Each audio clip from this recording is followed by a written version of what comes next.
Prvenstveno dobrodojdovte vo Stopanska komora na Makedonija. Ja sam Irena Jakimovska, jedan od osnovačite i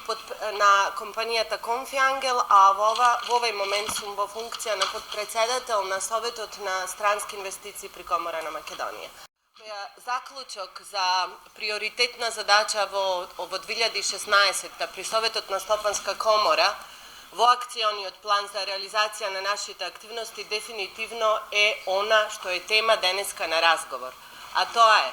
zgolemuvanje i napreduvanje na sоработката помеѓу домашните предузимачи, домашните компании od mal i sreden karakter со сите компании кои што се најдуваат во безцаринските зони или сите компании кои што имаат странски капитал.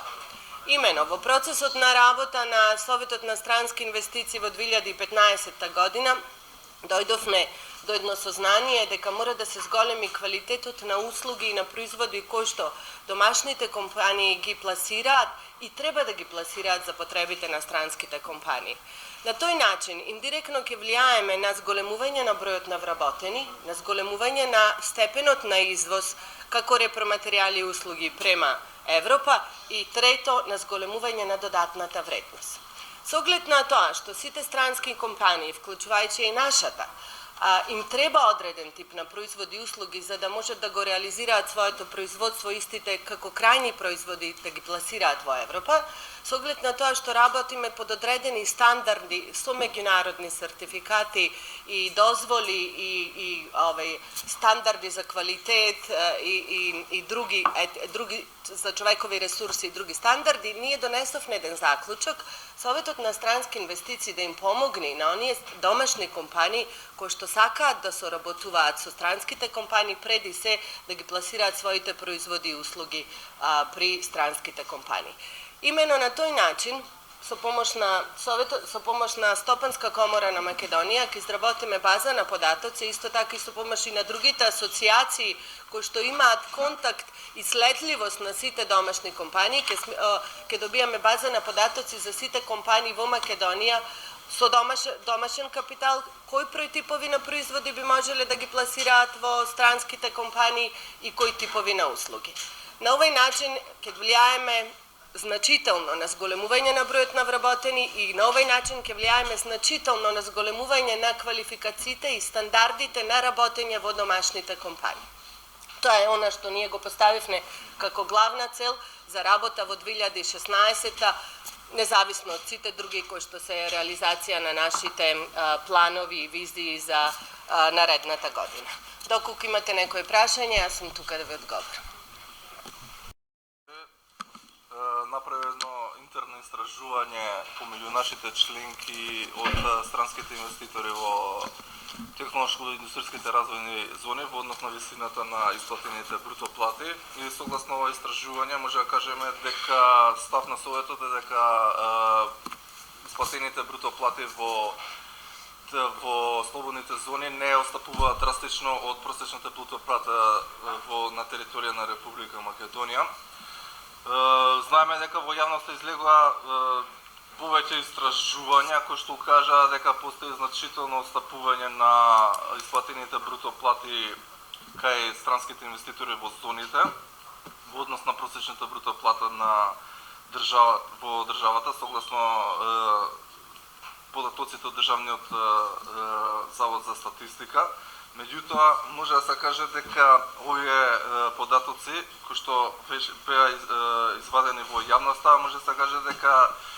во овие нето плати беа вклучени сите сектори за кои што има податоци Државниот завод за статистика. Меѓутоа, согласно истите податоци, доколку се земе предвид само индустриите кои што се присутни во зоните, нето платата надвор од зоните изнесува 17.555 денари со вклучен хранарина и превоз,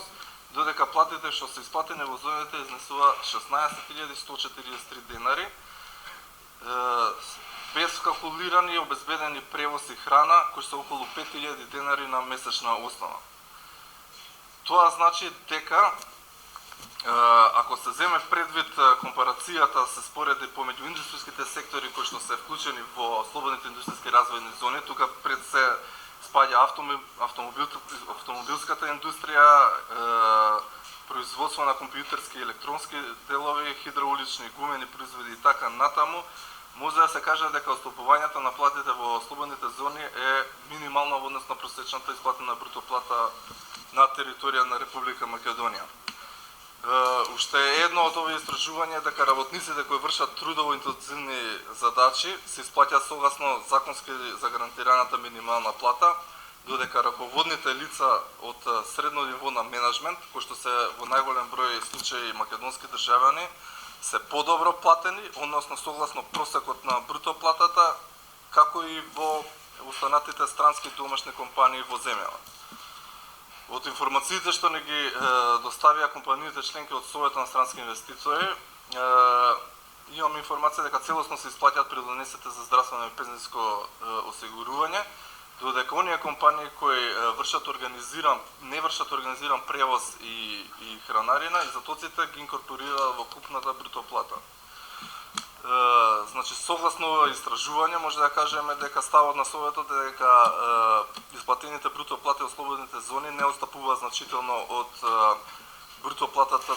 на цела територија на Република Македонија, а диверсификацијата на висината на платите е сразмерна со прераспределбата на работните позиции и типот на работните задачи на вработените во компанијата.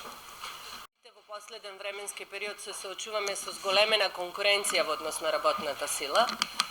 Се помалци и помалци во Македонија може да најдеме соодветен кадар кој што соодветствува на нашите потреби. Од тие причини кадарот кој што си го имаме е најголем капитал и си го третираме и негуваме онака како што можеме и знаеме. Сигурно дека е еден од начините да се дозволи да се вреднува истиот испод она што значи национална плата, ќе биде грешна одлука се со цел за да се реализира иднината на компанијата. Дефинитивно, доколку на некој му е битен ентитето каде што постои предузимаштвото, еден од најбитните елементи инвестиција е човековиот капитал.